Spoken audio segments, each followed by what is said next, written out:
In the last video, I talked about the elastic jumpers having a narrow pelvis and rib cage and a high degree of hip internal rotation, and the wider people or the people who lift a lot of weights can be lacking in hip internal rotation, and you should work on hip internal rotation to be a better jumper. So I met up with Todd Hubble out in Long Beach, California. He's a strength coach there.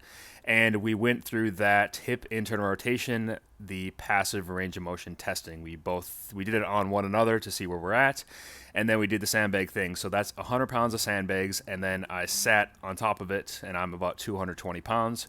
We did about 1 minute to 90 seconds, and then we went back to test the hip internal rotation. So you can see this major change in hip internal rotation from 1 minute on each side. And then he did the same thing for me. 100 pounds there. He's about 200 pounds, and we did 1 minute, 90 seconds about of just going there on each side.